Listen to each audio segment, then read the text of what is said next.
Pada kesempatan kali ini kami akan membahas mengenai sejarah pertempuran Aigos Potami.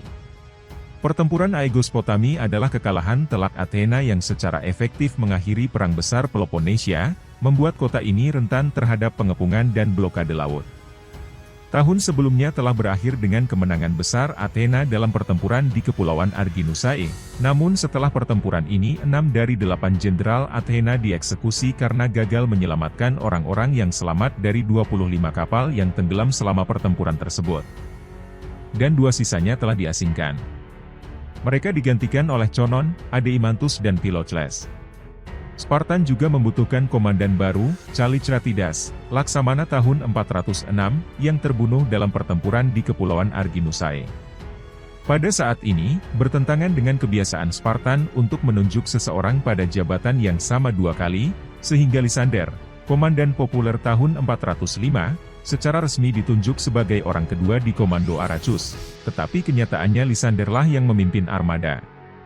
Kedua belah pihak menghabiskan sebagian waktunya untuk meningkatkan kualitas armada mereka, namun akhirnya Lysander memutuskan untuk pindah ke Hellespont, sebagian untuk mencoba mendapatkan kembali kendali atas sejumlah kota yang hilang dalam beberapa tahun terakhir dan sebagian lagi untuk mencoba memblokir pasokan makanan Athena dari Laut Hitam.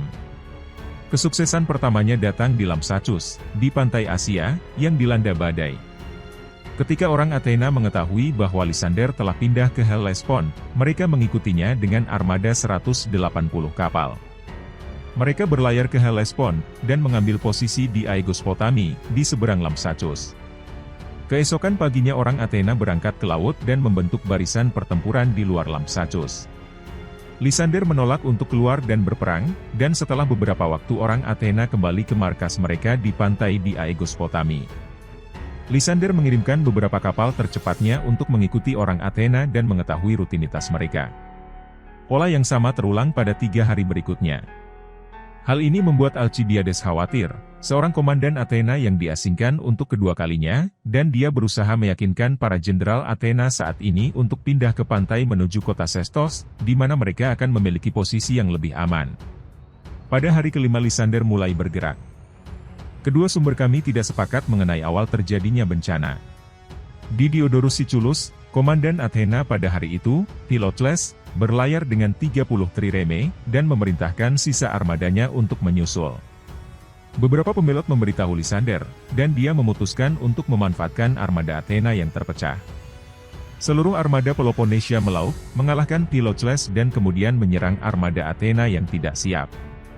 Saat Lysander berusaha menangkap kapal-kapal Athena dengan menyeretnya ke laut, pasukan Peloponnesia mendarat di pantai Eropa dan menangkap armada Athena. Di Xenopon Lysander memanfaatkan rasa puas diri orang Athena. Orang-orang Athena terpaksa melakukan perjalanan untuk mencari makanan, dan mempunyai kebiasaan berpencar dari kapal mereka pada akhir pelayaran setiap hari. Pada hari ini Lysander mengirimkan kapal cepatnya seperti biasa, namun kali ini mempersiapkan seluruh armada untuk berperang. Ketika para pengintai melihat pasukan Athena mulai bubar, mereka mengangkat perisai sebagai simbol. Lysander menyeberangi Hellespont dan menyerang orang-orang Athena yang tidak terorganisir. Pada titik ini sumber kami kembali bersatu. Conon dan 9 kapal berhasil lolos dari bencana tersebut, namun 170 kapal Athena yang tersisa semuanya ditangkap.